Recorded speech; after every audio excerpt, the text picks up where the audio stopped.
Good morning. This is Father Stephen Kelly from St. John's Church in Detroit, and we are continuing our series of daily morning meditations. Now, usually we look at one of the lessons that are appointed for morning or evening prayer, what we know as the daily office lectionary. But every once in a while we deviate from that, and we might look at a collect, or we might look at a particular feast day. And as we did yesterday, and I promised we would do again today, and that is that we are going to look at a saint.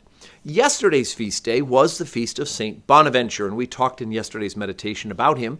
He was the 7th Minister General of the Franciscan Friars, those who follow the teaching of St. Francis of Assisi, and really became what is known as the second founder because by the time of Francis's death, the order had become quite kind of splintered with all sorts of different interpretations of how you live the charism as a follower of St. Francis. So thanks be to God for St. Bonaventure, the great academic, who was able to codify the rule and to bring together, for the most part, the Franciscan way of life, and even wrote the official biography for the Order of St. Francis.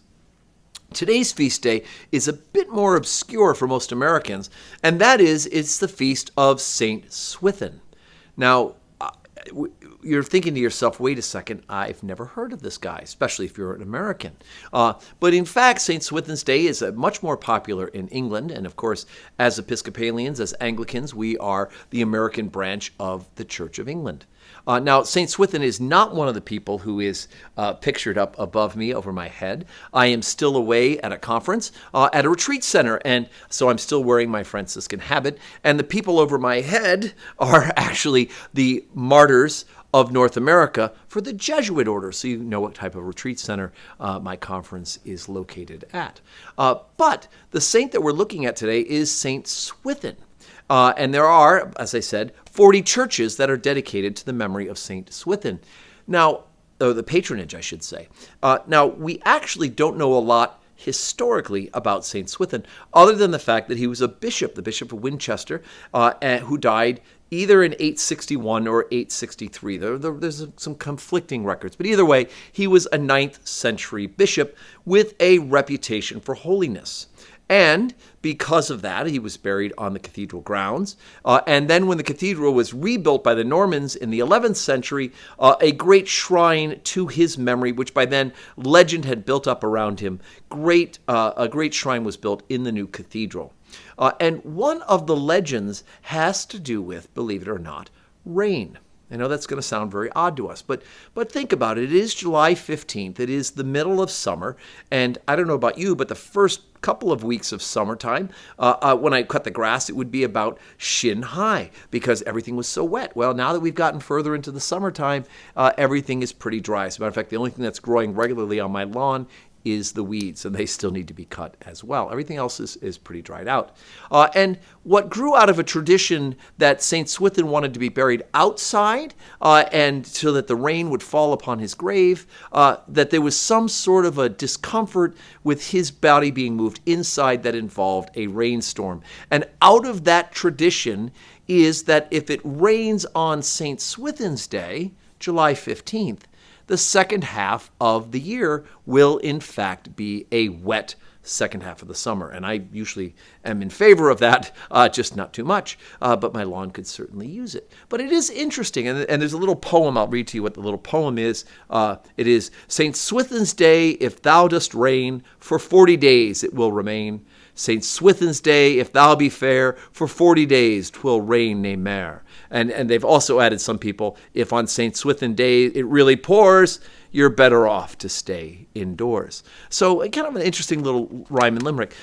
And again, interesting because human beings want to attribute time and space and give everything an important spiritual meaning.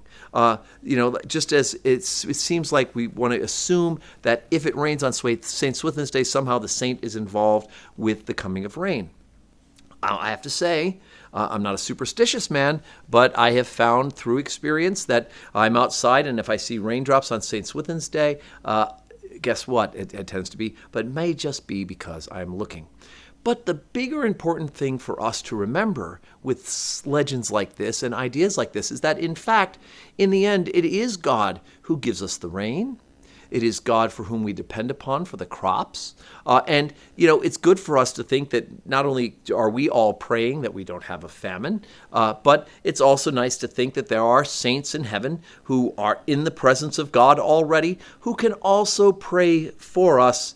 And in this case, if we were having a drought, we could ask God to relieve us of that and ask St. Swithin to put in a good word as well. And there are actually collects in the prayer book for rain, so that if we need it, we can ask God for it. Right? We do believe in meteorology. We do, of course, believe in science. But more importantly, we do believe that God is in charge. And as a little funny aside, when I was, before I went to seminary, I was involved in a church in West Philadelphia called St. Mary's Church, Hamilton Village. And they didn't have an undercroft. They just had kind of a space underneath the church. And at some point during the rectorate of John Scott, they put in a sump pump that was operated by a big battery, some sort of tractor or car battery, that had to be checked on at least once a year. And so Father John Scott, God rest his soul, decided that it would be on St. Swithin's Day that they would check for the pump, because if they did not check the battery, then the basement would flood and they would have a swamp, just as it is reported to have happened when they tried to move the body of St. Swithin.